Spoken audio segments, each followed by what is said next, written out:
They thought I couldn't hear them. They thought the old woman in the corner was too weak, too quiet, too gone. But my eyes were open.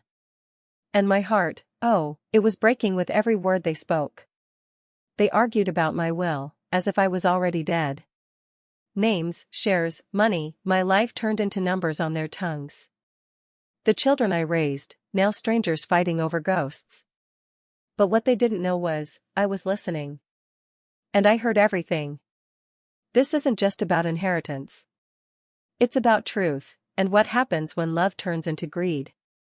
But before I continue, make sure you're subscribed to the Old Folks channel and let me know in the comments where you're watching from. We love to see how far our stories travel. The rain whispered softly against the windows as evening light faded behind gray clouds. The old mansion stood at the end of the street, its walls soaked with years of memories and quiet resentment. Inside, the air felt heavy, like the house itself knew what was coming. One by one, the family arrived. Their footsteps echoed through the marble hallway, each pair of eyes avoiding the other. The scent of polished wood mixed with the faint trace of old perfume, like the ghosts of their past still lingered there. At the far end of the sitting room, the elderly woman, calm, still, and almost invisible, watched them all from her armchair. They came for me, she thought. But not for the reasons they should have. The room glowed with the soft light of a chandelier, golden and deceptive. Her children sat across from each other, their polite smiles stretched too thin, their words brittle as glass. It's been so long, one murmured. Mother looks, well, said another, though their tone held no warmth. The old woman said nothing, her silver eyes drifting over their faces, studying the cracks beneath their practiced kindness.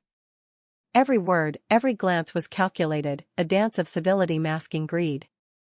In the corner, the ticking clock grew louder, counting down something unseen. Why does love vanish when money enters the room? She wondered silently, her hands trembling slightly on the chair's armrest. The lawyer arrived late, his presence slicing through the awkward quiet. He placed a thick folder on the table, the will, bound and final. The sound of paper meeting would made everyone's hearts quicken, though no one dared to admit it. Lightning flashed outside, illuminating their faces for a split second, eyes gleaming, jaws tightening, secrets waiting. The old woman felt the chill crawl through her bones, but she didn't shiver. She only smiled faintly, knowing something none of them did. Shall we begin? The lawyer asked, his voice echoing through the tension. In that moment, even the storm outside seemed to hold its breath. After dinner, the mansion grew quiet except for the soft creak of old floorboards. Candles flickered along the hallway, throwing long shadows that twisted on the walls.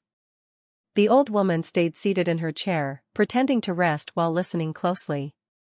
From behind the half-closed door, she heard her children's voices, low, sharp, hurried. They thought she was asleep.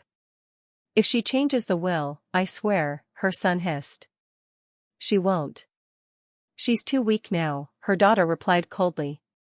The mother's chest tightened, not from age, but from betrayal. They've already decided what I'm worth, she thought, her fingers curling around the blanket. The whispers turned into soft laughter, the cruel kind that hides behind civility. The daughter's voice carried through the crack in the door. She doesn't even remember half the things she says. We can easily make her seem confused. The old woman's heart pounded.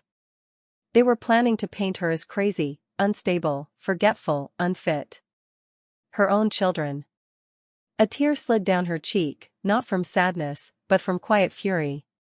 Lightning flashed again, brightening the hallway, and for a moment, she saw their reflections in the mirror, faces distorted by greed. She closed her eyes, whispering to herself, then let them think that, for now.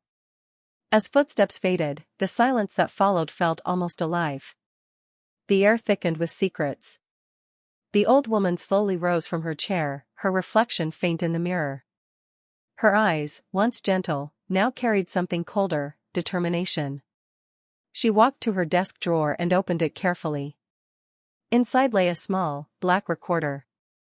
A quiet plan began to form in her mind, sharp and deliberate. If they want to see me as a fool, she thought, then I'll let their own words prove otherwise. The next morning, sunlight filtered weakly through lace curtains, painting dust motes gold. The house was silent again, but the tension clung to every corner. The old woman sat at her writing table, the recorder hidden in her lap beneath a handkerchief. She could hear her children arguing in the next room, again. "We need to act soon," her son said. "She's not getting any younger." The recorder's small red light blinked, capturing every poisonous word. Each sound, every sigh, every insult, was stored like ammunition. And with every passing second, her quiet revenge grew stronger.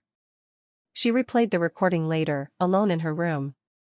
Their voices filled the air, cold, ungrateful, and full of contempt. "She doesn't deserve to control anything anymore," her daughter's voice echoed, followed by cruel laughter. The old woman's lips trembled as she pressed her hand to her chest. Her whole body shook, not from weakness, but from anger too deep to hide. Outside, the wind howled through the trees, as if the world itself was listening. When the last word faded, she whispered softly, "You've written your own sentence, my dear." That night, she couldn't sleep. The storm had returned, and the rain tapped against her window like an impatient visitor. She sat in the dark, watching the recorder glow faintly on her nightstand. Her mind replayed the words, every lie, every insult. The shadows in her room seemed to shift, whispering her name. She thought about everything she had given them, her love, her years, her sacrifices. And now, they wanted her memory destroyed. Her jaw tightened. Tomorrow, she decided, they would face her truth. The next evening, she called them all to the dining room. Her voice was soft but firm, her tone impossible to refuse. "I'd like us to have dinner together," she said. The family looked puzzled, wary. The table was beautifully set, the silverware gleaming under the chandelier. The storm outside mirrored the tension inside. Thunder rumbled as they took their seats. She noticed how they avoided her gaze, their polite smiles trembling at the edges. She lifted her glass. "To family," she said, her voice steady, though her heart pounded like thunder. As they ate, the air thickened. Her son tried to break the tension with empty chatter, but the old woman's silence drew all attention. She watched them quietly, her face calm but her eyes cold. Then, with a small sigh, she said, "You know, I've been thinking a lot about my will." The words froze the room. Forks stopped midair. Her daughter forced a smile, too late, too stiff. "Oh, Mother, you shouldn't worry about that now," she said quickly. The old woman tilted her head. "Oh, but I think I should." Outside, thunder cracked, and the chandelier flickered. The old woman reached beneath the table, her fingers brushing the small recorder in her pocket. No one noticed. "I realized something," she continued softly. "Truth always finds its way through lies." Her words seemed simple, but there was something chilling in the way she said them. Her children exchanged nervous glances, unaware that the storm outside wasn't the only thing coming.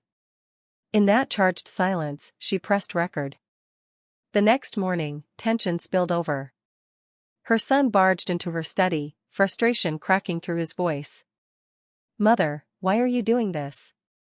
We're only trying to help you." She didn't look up from her desk. "Help me? By calling me confused?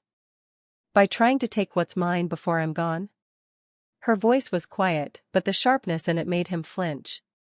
He tried to soften his tone, but his eyes betrayed his fear. "You're misunderstanding." She turned to him slowly. "No. I'm remembering." He left the room in anger, slamming the door behind him. The sound echoed through the house, shaking the silence apart. In that echo, she found clarity, the kind that only comes before a reckoning. The old woman took the recorder again, this time placing it carefully beside her teacup. She spoke softly to herself, her voice almost a whisper. "You think I'm fragile. You think I'm blind. But the truth has been watching you all along." Her reflection in the mirror looked back, not frail, but fierce. That evening, her daughter returned, feigning sweetness. "Mother, you know we love you," she said, placing a hand on her shoulder. The old woman smiled thinly. I know, she replied, and that's what hurts the most. Her daughter's smile faltered. She leaned closer, her whisper sharp. If you don't change the will, you'll regret it. The mother's expression never changed. She reached for the drawer, her hand brushed the recorder. We'll see who regrets what, she said softly. The daughter didn't notice the small red light blinking to life. The next day, the old woman invited the family once more. The mood was strange, expectant. The storm had finally passed, but the sky outside was gray and heavy, as if waiting. On the table beside her lay the small recorder. Before we continue with anything about my will, she said calmly, I think we need to listen to something. Her children exchanged wary looks. Mother, what is this? Her son asked. She pressed play. Their voices filled the room, cruel, mocking, unmistakable. Every lie, every insult, every plan was played back, echoing against the walls like judgment. Her daughter's face drained of color. Her son froze, mouth open but wordless. The old woman sat still, her expression unreadable, while the recording continued. She's old. She won't even remember what day it is, her daughter's voice sneered through the speakers. The room grew colder. When it ended, silence fell like a curtain. She looked at them both, her gaze calm and sharp. You called me crazy, she said softly. But I was listening. Always listening. Her words cut through the air, final and unshakable. They stammered, reaching for excuses, but she raised her hand to stop them. Don't, she said. You've said enough already. She turned toward the lawyer who sat quietly in the corner. Now, she added, let's discuss the real will. Outside, the clouds began to break, but inside, no one dared to breathe. For a long moment, no one spoke. The old clock ticked steadily, each second pressing harder against the silence. Her children sat frozen, pale, trembling, unable to meet her eyes. The faint hum of the recorder still lingered in the air, like a ghost refusing to leave. The mother leaned back slightly, her posture regal, her breathing calm. You see, she said softly, I didn't need to shout. The truth spoke for me. Her daughter's lips quivered. Mother, we didn't mean, she began, but the old woman cut her off with a raised hand. Don't insult me with lies, she whispered. The lawyer shifted in his seat, breaking the tension slightly. Mrs. Ellison, he said gently, should I proceed with your instructions? Her eyes never left her children. Yes, she said. Let's continue. The rustle of papers filled the air, a quiet, dreadful sound. Her son's voice cracked. Mother, please, you can't just erase us from your will. She gave a sad smile. Erase you? No. I'm giving you exactly what you earned. The candle beside her flickered, its flame bending as if in agreement. Every lie, she continued, has its cost. Her daughter's chair scraped back. You can't do this, she cried, her voice trembling. You're our mother. The old woman turned toward her slowly, her silver hair glowing under the chandelier. And that should have meant something to you, she said. But you buried that word the day you buried your respect. Her tone was calm, terrifying in its certainty. Lightning flashed through the window, illuminating their faces, one calm, two broken. Somewhere deep in the house, a door creaked open, like the past itself walking in. Later that evening, the house was dark again. The storm had gone, but the air still felt heavy. The old woman sat by the fire, her thoughts like smoke curling upward. She could hear muffled voices in the hall, her children arguing once more, their panic now laced with guilt. We pushed too far, her son muttered. It's over now, her daughter replied, but her voice was shaking. The mother closed her eyes, remembering when those same voices were young, when they had called her mommy with love, not calculation. Now, all she could hear was emptiness between them. She called them in one last time. Sit, she said, her tone calm, unyielding. They obeyed, too ashamed to speak. Do you know what hurt me most? She asked quietly. Her daughter looked down, saying nothing. Her son swallowed hard. That you thought I was weak, the mother continued. That you believed I wouldn't notice your cruelty, or remember. She paused, her voice trembling just once.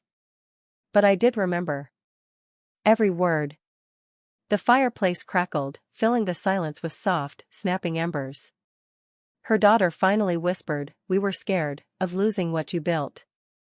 The old woman nodded slowly. "Then you should have tried to protect it, not destroy me for it." She rose from her chair, her movements graceful despite her age. The shadows danced across her face, half in light, half in darkness. "I forgive you," she said after a long pause, "but forgiveness doesn't erase consequence." Her children looked up, confused, hopeful, until she added, "I've made sure the truth stays, even when I'm gone." Their eyes widened. "What do you mean?" her son asked. She simply smiled. "You'll see soon enough." Morning arrived cold and gray. The family gathered in the study once again, but this time, their faces were drawn and sleepless. The lawyer placed a sealed envelope on the table, its red wax glinting in the weak light.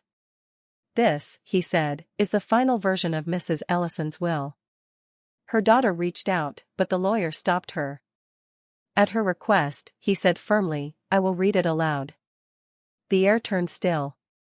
The old woman sat quietly, hands folded, her eyes fixed on nothing, as if watching ghosts. The lawyer broke the seal. His voice echoed through the room. "To my children, I leave not my wealth, but my memory." Her son frowned. "What does that mean?" The lawyer continued. "The inheritance has been transferred to a trust, one that funds truth and integrity projects under the Ellison name." Her daughter gasped. "You gave it away?" The old woman smiled faintly. "No. I gave it purpose." A heavy silence followed. The children's faces turned pale with disbelief, then anger. "You destroyed us," her daughter whispered. "No," the mother replied softly, "you did that yourselves." The will ended. No one spoke. The sound of rain began again, tapping softly against the windows. The old woman stood slowly, her posture straight, unbroken. "Money," she said, "was never the legacy I wanted to leave you. Character was. But you traded that long ago." Her words hung in the air like smoke, impossible to clear. Her children lowered their heads, their arrogance finally stripped away. The mother turned toward the window, whispering, "Now you'll remember me, not for what I gave, but for what I kept." And with that, she left the room. Weeks passed. The mansion felt quieter now, though whispers of what had happened still lingered in every corner. The old woman spent her mornings by the window, a blanket across her knees, the recorder resting beside her, a symbol of her strength. She often replayed it, not out of cruelty, but as a reminder. The voices that once hurt her now sounded distant, almost pitiful. Outside, the garden bloomed again, soft rain nourishing new life. For the first time in years, she felt peace instead of loneliness. Her children came less often now. When they did, their visits were short, uneasy. They brought flowers, polite smiles, but not apologies. She accepted their gestures with quiet grace. In her heart, she knew the wound would never fully heal, but truth had given her power again. One afternoon, her daughter lingered at the door. "Mother," she whispered, "were you ever planning to forgive us?" The old woman looked up, her eyes filled with both sorrow and wisdom. "I already did," she said. "That's why I let you listen." That night, the old woman sat by the fire once more, the recorder glowing faintly in her hands. She pressed play, but this time it wasn't her children's voices she heard, it was her own, firm and unshaken. "The truth always finds its way," she said quietly to herself. The flames reflected in her eyes, bright and alive. Outside, the rain had stopped. The world was still, listening. She smiled softly, whispering, "And so it did." Then she turned off the recorder, and the story ended where the truth began. They'll remember that day, not for what they gained, but for what they lost. They thought wealth could fill the cracks that love once held together. But the heart keeps its own kind of record, and mine was not so easily erased. I didn't want revenge. I only wanted them to see what greed does to the soul. In the end, I left them what they truly earned: silence, and the weight of their own reflection. And as for me, I finally found peace, not in what I left behind, but in what I let go. Because sometimes, the loudest justice is the one whispered after we're gone.